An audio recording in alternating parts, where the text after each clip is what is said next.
Hello everyone, this is Man United Inside again on it. Welcome back. Where's Marcus Rashford? Man United squad celebrate Fulham win at expensive Manchester restaurant, but England forward absent after Erik Ten Hag's scolding for unacceptable nightclub visit.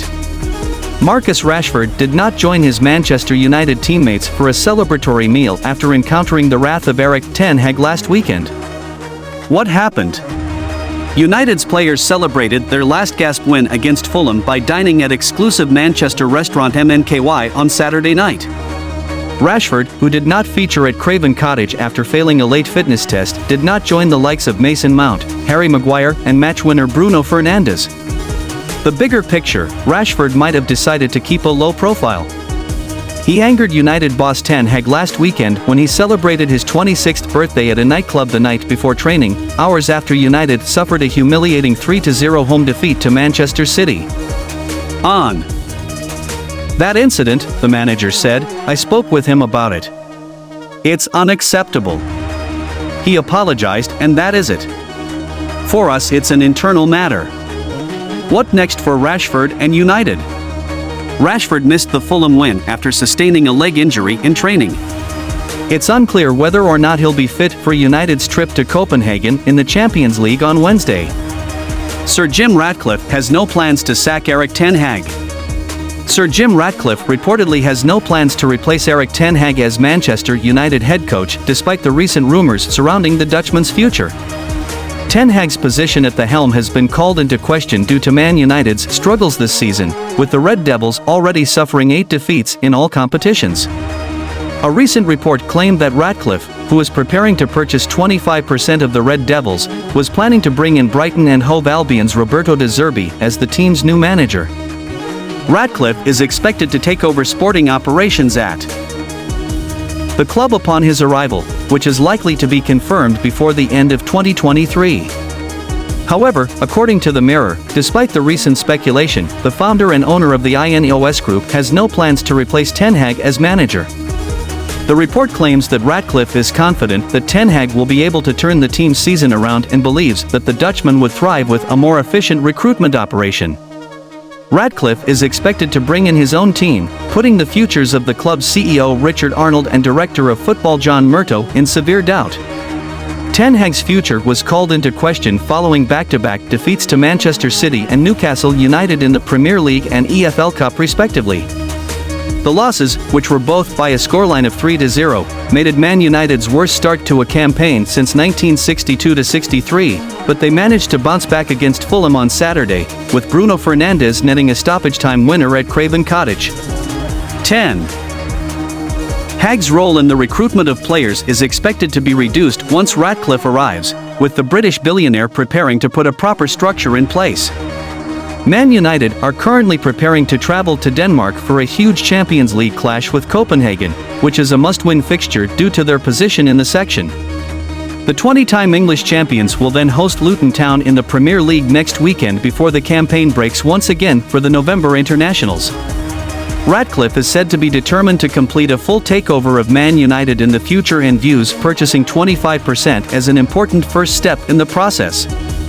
There have been claims that the 71-year-old is pushing for the club to be active in January, with a new centre-forward potentially being targeted. EPL Ten Hag sets remarkable record as manager of Manchester United.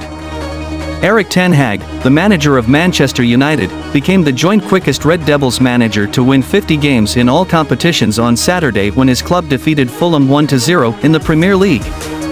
In the 2022-2023 season, Ten Hag's first season as Manchester United's head coach was largely successful.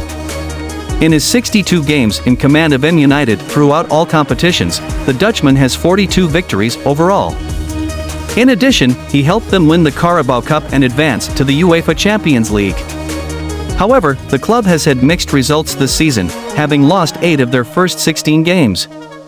But Bruno Fernandes' injury-time goal against Fulham made sure Ten Hag tied a historic record at United. Alongside Ernest Magnol, the former Ajax coach has become the fastest Manchester United manager in history to reach 50 wins, having done it in just 78 games, according to at UTD exclusive. Ole Gunnar Solskjaer rounds out the podium with 92 games, followed by current AS Roman boss Jose Mourinho in second place with 81 games. Andre Onana shows true colors with rousing Man United message after dramatic Fulham triumph.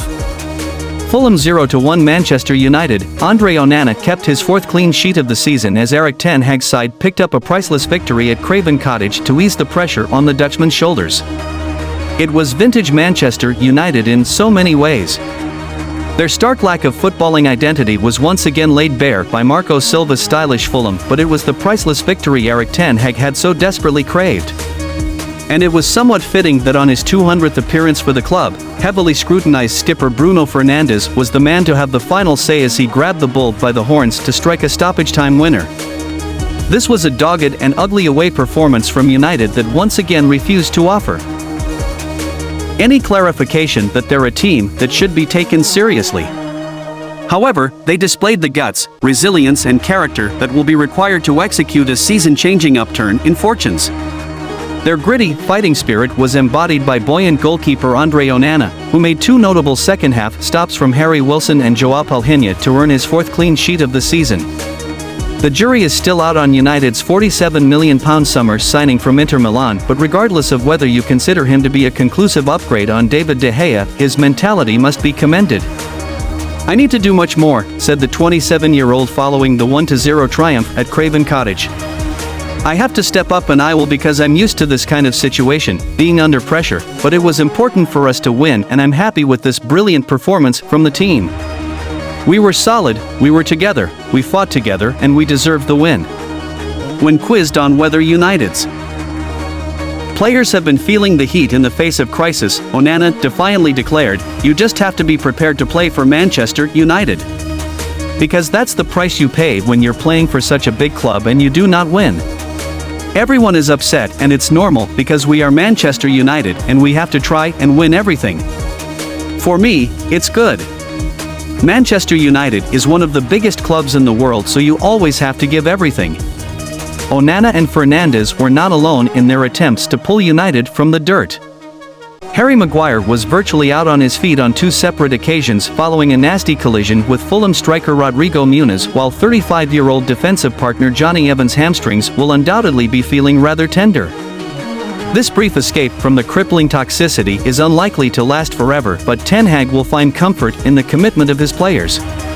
The two humiliatingly one-sided consecutive 3-0 home defeats to Manchester City and Newcastle remain raw, but Saturday's jubilant celebrations on the Thames have provided a platform to build upon.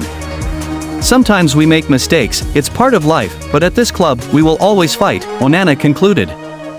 "I hope we're going to win lots of titles. We showed a lot of character, we have suffered together and we played a pretty difficult opponent as well, but the celebration says everything."